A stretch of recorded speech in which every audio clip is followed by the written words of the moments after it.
Zaman hayır olsun saygılı seyirciler. Hoş buluştuk. Efirde GRT kanalı Gagauzya Gün programmasının hem de onun götürücüsü ben Polina Barbova. Bugün bizde stüdyoda bulunur Gagauzya şanlı artisti Valentin Ormancı.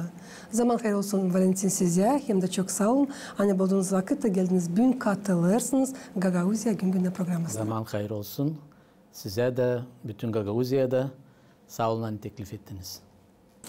Saygılı seyirciler, hem de pahalı benim dostum bugünkü kolonimizde laf gidecek Ayuzlu Valentin için hem de hepsi sevgililerin günü için. Nice biraz daha ileri söyledim, her yıl küçük ayın 14'ünde nişanlanır hepsi sevgililerin günü hem anılır Ayuzlu Valentin. Sizin Valentin Ayuz'un günü. Sayılır hani Ayuzlu Valentin'in günü bakılır 16. asırdan ziyade. Ama sevgililerin günü anılmış da evvelki vakitlerden, evvelki külturalardan. Pek meraklı sevgililerin hem de Ayuzlu Valentin'in anma günün istoriyası. Programın çeketmesinde isterim tanıştırma bizim seyredicileri bu günün istoriyasından. Yazılara göre yurtta var mahsus diyeceğiz kabatlı gibi kişi. Hristiyan papazı Valentin. Bu olay olmuş yakın 269. yılda. O vakitler Rim'daki imperiyanın kullanıcısı Klavdi II. O vakitler Rim'daki armatada yetişmemişler askerciler. Asker yöneticisi hani en büyük düşmanmış onun Napoleon'daki planlarında bu evlenmek ya da aile kurmak. Niçin ki evli askerci imperi için ta az düşünürmüş ne kadar nice kendi ailesini doyurma. İmparator çıkardığı bir karar hangisine göre askerciler yoktu nasıl evlensinler. Ama bundan sonra askerciler daha az lafa durmazlar kızların. Hep o kadar evlenerdiler.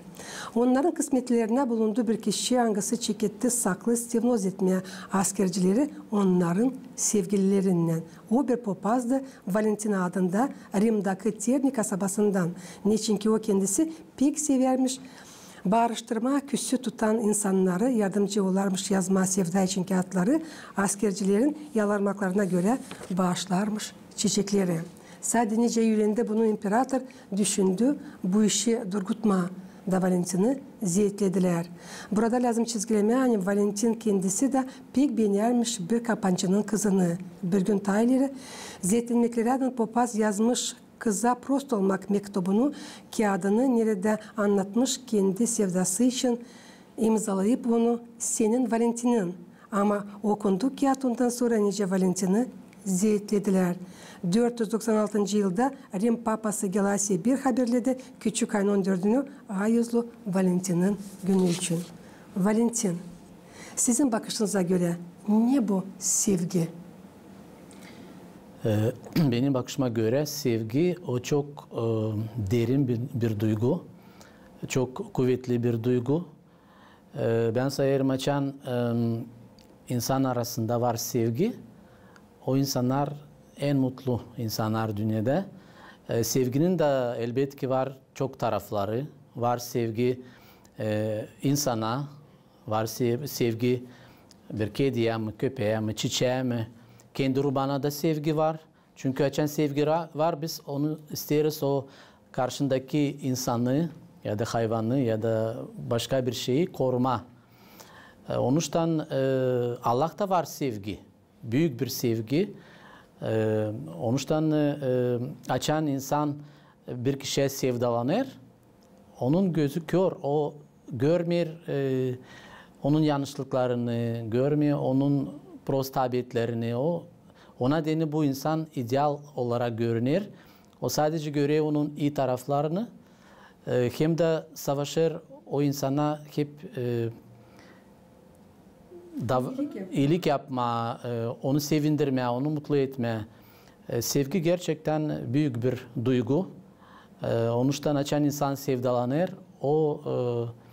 Onun yüzü güler, o daha genç duruyor, onun gözleri ışılır. Çok önemli bir duygu sevgi.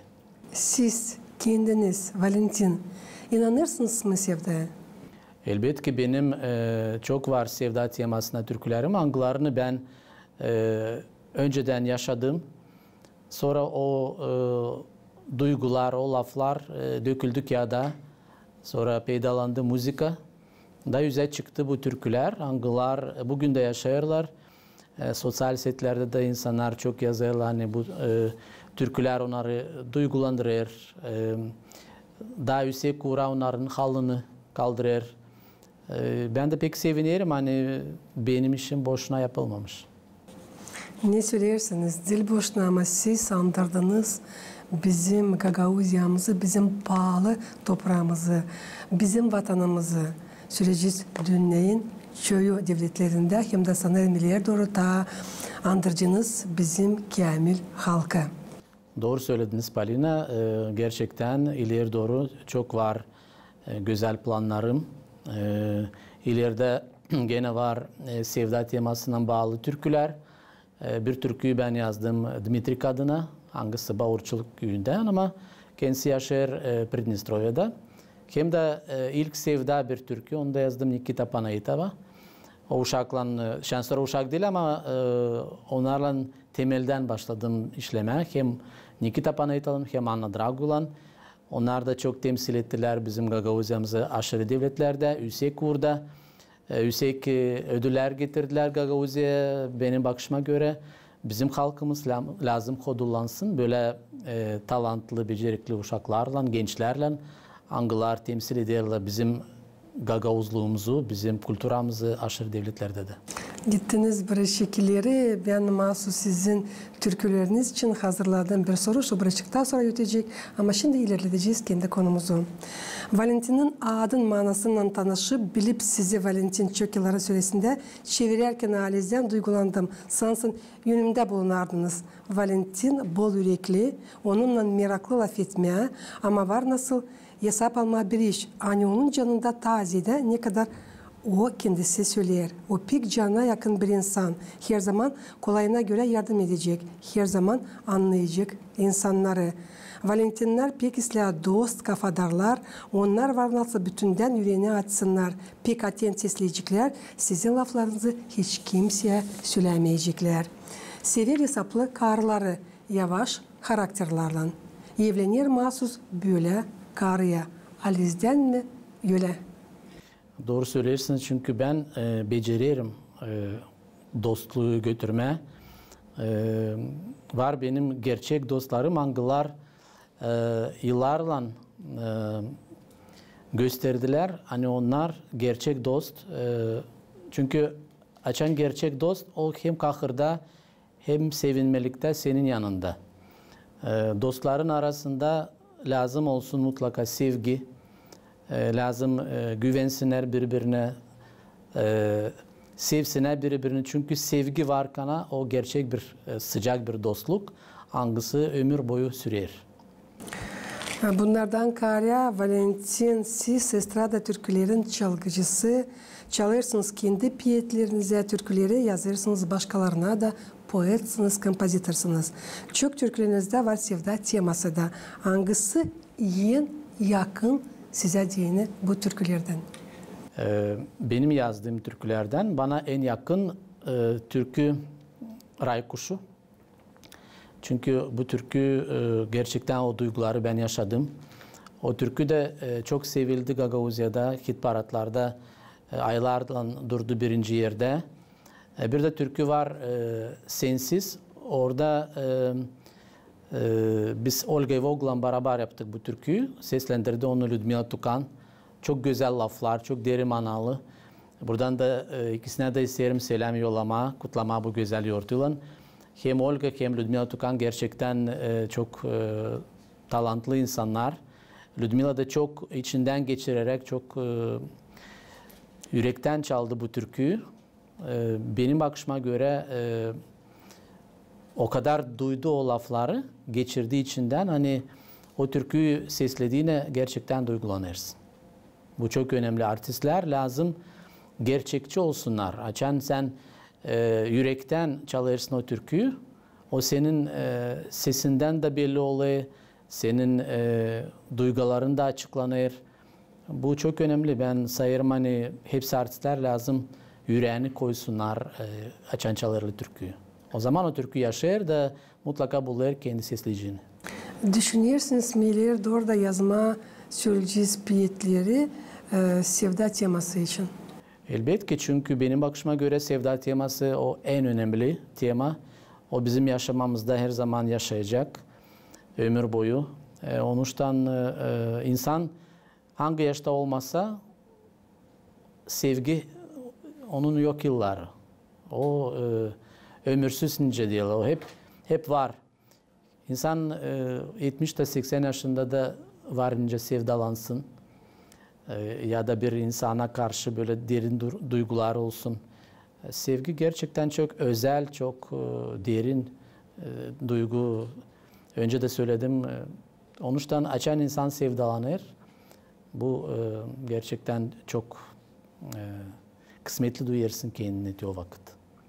Valentin, Ormancı'da bugünkü günler var mı sevgili insanı? Ben hepsi insanları severim. Düşmanları da severim. Onların da faydası çünkü var. Onlar da bir yerlerde bizim gözlerimizi açıyor. Çünkü Allah'ın haberi her bir şeyden var. Allah izin veriyor hani o insanlar peydalansın bizim yaşamamızda ki bir şeyler üretsin bize, hani gözümüzü açsın. Onun için onlara dilem küsme lazım, başka bir taraftan bakma bu işe.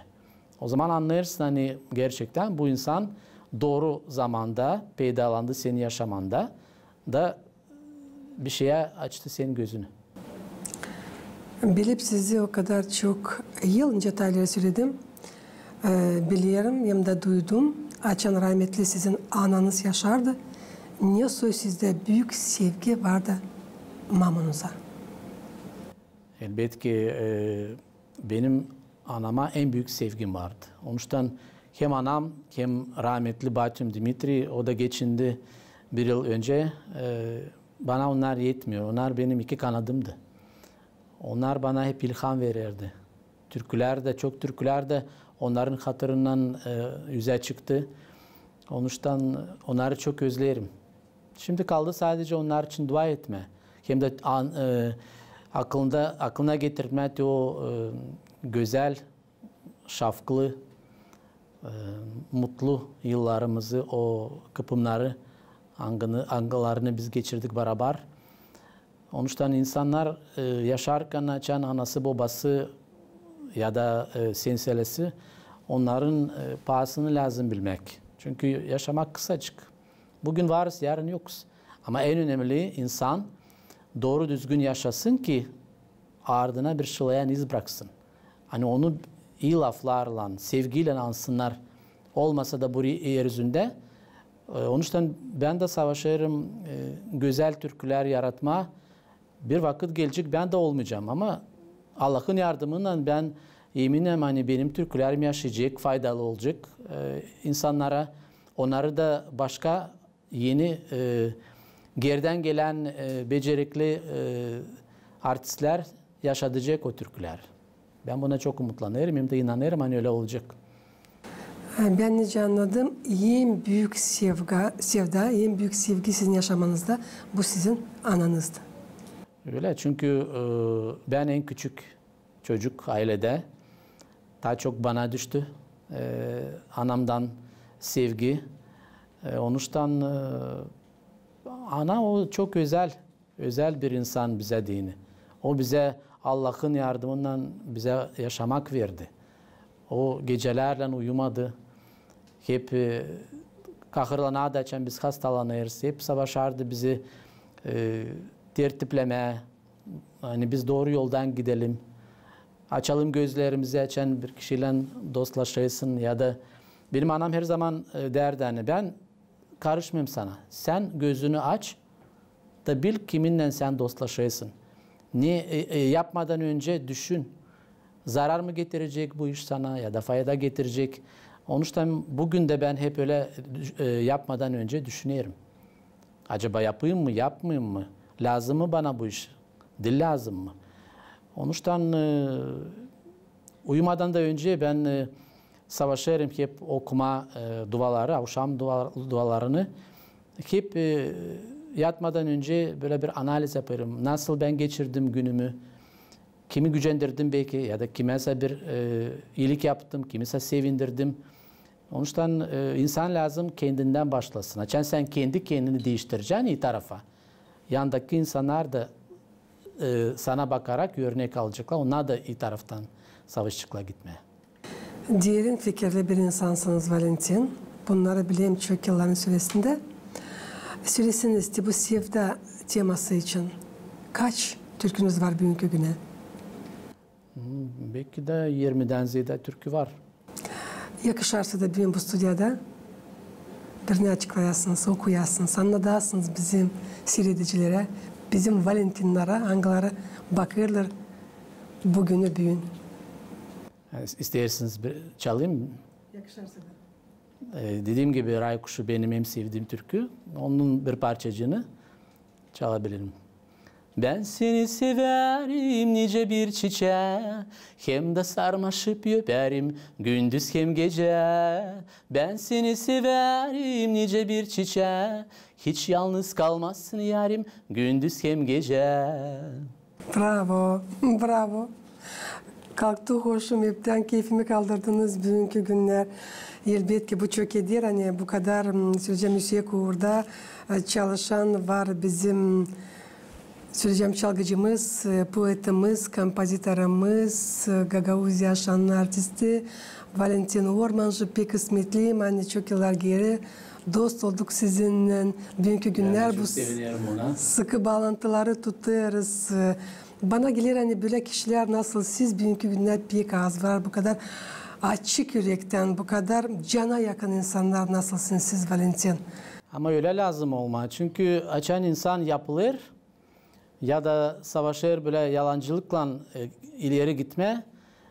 Gelir öyle vakit hani onun gerçek yüzü ortaya çıkıyor da o adam sonra başları ondan haz etmemeye. O düşer insanın gözünde.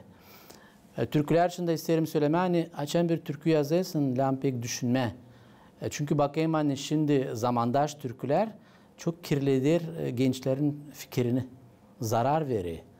Kötü örnek oluyorlar. Süymekler var ya da gösteriyorlar hani içki içiyorlar, tütün kullanıyorlar. Bunlar çok kötü örnek bizim uşaklarımıza. Çünkü onlar çok bağlı bu bitki yıllarda telefonlardan. Hiç o telefonlar elinden düşmüyor. Onun için açan bir türkü yazarsın lazım düşünme. Ben her zaman dua edeyim Allah'a hani ver bana Allah'ım yazma öyle türkü hani faydalı olsun insana. Hangisi insanı rahatlandırsın, düşündürsün. Şimdi örnek vereyim benim anama yazdığım türkü çok insanları ağlattı o türkü. Çok insanları düşündürttü. Aklına getirdi. Hani var anası, var çocuğu aşırı devletlerde işleyeler. Var kim çekişik anasından. Onun için onlar aklına getiriyorlar anasını. İmşe onların yürekleri de onlar bir telefon açıyorlar anasına. Ya da gelip de bir bahşiş veriyorlar. Bu çok önemli. Türküler gerçekten lazım olsun faydalı. Benim bakışıma göre. Doğru söylersiniz, doğru düşünüyorsunuz. Valentin Ormancı'dan bugünkü sevgililere bir nasihat. Nasıl koruma bu sevgiyi bir sırada bütün yaşamaya? Elbette ki ben isterim bugün kutlama hepsini sevgiler gününün. Dediğim gibi yaşamak pek kısa. Sevin, sayın birbirinizi. Uygunluk olsun aranızda, anlaşmak. Çünkü insanın ömrü dil belli. Var insanlar düşünüyorlar, ben yaşayacağım 89 yaşına da yaşayacağım isterim. Sonra gideceğim kiliseye olacağım da öldüğüne gideceğim silahlara. Kimse bilmiyor kimin ne kadar ömrü. Onun için yaşarken sevgi lazım olsun aramızda. Lazım bizim sevgililerin pahasını bilmek. Onun için sevgililer günü o çok faydalı bir taraftan gün. Ama Hristiyanlıkta elbette ki bu yortuk kutlanmıyor. Bugün Trifon günü. Biz de lazım dua edelim. Ayos Trifon'a hani korusun bizi her bir düşmandan yardımcı olsun. Ben örnek vereyim. Moskova'da 9 yıl yaşadım ben. Orada var bir kilise Trifon'un adına. Onun Ayos kemikleri var orada, ikonası var. Çok memnunyalar oluyor. Her cuma günü orada okunur Akafis Trifon'a. Dop dolu kilise. Ben böyle şaştım açan geldim. Hepsi iş adamları, güzel giyimli, hepsi elinde kağıt, Akafis tokayla. Da o Ayos Trifon yardım eder, ondan işi gideyileri. O kadar beni duygulandırdı. Bu açıdan ben gittim ilk kere o kilise. Gördüm açıdan bunu. Gerçekten Allah'ın ne kadar büyük kuvveti. Da bu ayozlar hani bizim için dua ediyorlar. Allah da bize yardımcı olur. Onun için dediğim gibi Allah var bir sevgi. Açan olacak sevgi aramızda. O zaman biz duyacağız kendimizi kısmetli. Ama sevgi olmadan ne istersin yap. Ama açan sevgi yok. Bizim iyiliklerimiz de kabul edilmiyor. Pek büyük inanınız var Allah'a. Sanırım hani bu doğru. Çünkü o tutar bütün toprağı. Duyuyorsunuz mu Allah'ın kuvvetini? Her zaman. Her zaman ben evden çıkmadan önce her zaman dua ederim. Evde var Božja Mater'in panayan ikonası. Ben diz çökeyim. Her zaman isterim o iyi sözlesin beni. Da benim günüm geçsin doğru. Çünkü açan insan Allahsız onu kullanıyor. Kim evden irak kullanıyor. O da ne üretir? Sadece kötülük yapmak için. Şimdi ne yazık ki dünyada çok kötülük var. Dediğim gibi bu internetin yüzünden de çok kötü örnekler oluyor bizim gençlerimize, uşaklara. O kadar onlar bağlı o telefonlara hani karşı da söylüyorlar anasına babasına açan isterler elinden alma o telefonları. Çok kötü. Ben seslenirim burada anasına babasına da hani küçükten lazım uşakları terbiye etme. Hani elbette kullansınlar telefonunu ama az bir vakit kullansınlar. Çünkü hem gözlerini bozuyor, yakından hep bakıyorlar. Hem de çok kötü örnekler alıyorlar oradan. Nice derdi benim anam hani açan dal yeşil, onu yakışıyor vurmaya iki tarafa. Ama kartlaştığında o kırılır, da fayda getirmiyor kimsene. Onun için hepsini lazım vakitinde yapma. Onun için derim hani eskiden ne kadar vardı büyük bir sevgi büyüklere. Siz de bilirsiniz Sovyet Birliği'de özellikle çok vardı büyük bir sevgi. Hem de yoktu öyle hani anasına babasına karşı söyleme. Saygı vardı. Sevgi vardı. Gene geri sevgi temasına çünkü sevgi bizim yaşamamızda çok önemli bir şey. Doğru söylediniz. Hani tarihlere vardı ne sözde saymak ana babaları. Lav geri çevirmeme, seslemeye ne söylerler, niçin derler. Sadece kısmetli uşak o zaman olacak. Açan ana babasını sesleyecek. Evet ki. Onun için açan uşak sesler anasını babasını. Onun da uşakları gene böyle sesleyecekler, sayacaklar anasını babasını. Çünkü insan ne eker onu biçer sonunda. Onun için lazım düşünme. Nice istersin sana insan yaklaşsın, yapsın sana hani sen sevinersin, sen de başkasına onu yap. Doğru. Ne zaman planlarsınız Valentin'le bugünkü günlerde? Bugünkü günlerde var yeni projeler, hangileri çalışıyoruz onların uğrunda. Uşaklara yeni türküler hazırlıyoruz. Şimdi yeni türkü yazdım Ludmila Tukan'a. Karina Kadın'a yazdım yeni bir türkü. Ludmila Tukan'ın kızı onlar Moskova'da yaşarlar. Biz pek dostuz çoktan. Ludmila her zaman bana yollar kendi yaratmalarını, benim bakışımı sorar. Benim için elbette ki bu çok önemli. Hani ben ne düşünüyorum o müzik uğrunda, ona diyene bu önemli. Ben de elbette ki kim benim kapıma oraya ben kimsenin çevirmiyorum. Hep savaşayım, yürekten yardım etme, laflanma, keyfini insanın üsekura kaldırma. Savaşayım, yardımcı olma hepsine. Hangi temaya yaptığınız süresiz? O bir tema hani çünkü Ludmila Tukan bilirsiniz hani Poseidon'da çalıyor Moskova'da. Orada hep gagavuzlar toplanırlar. Orada çok geçer sıralar. Doğuma günleri, kumatriyalar, düğünler. Da bu temaya ben bir türkü yazdım Rus dilinde. Onun da çok hoşuna gitti. Şimdi bu türküyle işleriz. Sanırım hani açıkça güzel bir yeni türkü. Sağ olun Valentin Hanım bulduğunuz vakit. Bizim programımız yaklaştı sonuna. geldiniz, anlattınız kendiniz için, kendi yaratma yolunuz için. Allah başlasın sağlık, uzun ömür. İleride orada yaradasınız. Bizim kültürümüzü belli edersiniz, tanıtırsınız Taço'yu dünyanın devletlerinde. Siz de sağ olun. Gene de isterim şükür etmeye gayret kampanyasına. Hani çok yüksek kurda götürürsünüz işinizi, halka çok büyük bir fayda getirirsiniz.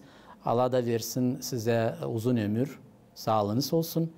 Hem de sevgi hiç bitmesin aranızda. Sağ olun. Valentinler, valalar, valecikler, valikler, valkalar, valyoklar. Nice diğerler sevgilik dünyayı tutar. Seviniz hem sevgili olunuz. Sizi böyle pahalı lafların başlarız bugünkü Gagauzya Gün programmasına. Saygılı seyirciler, bizim programımız yaklaştı sonuna. Tabi bir sayısıyım getirmeye aklınıza. Hani bugün bizce stüdyoda bulundu. Bir kamil insan, Gagauzya şanlı artisti Valentin Ormancı. Kalın bizimle kalın. GRT kanalında.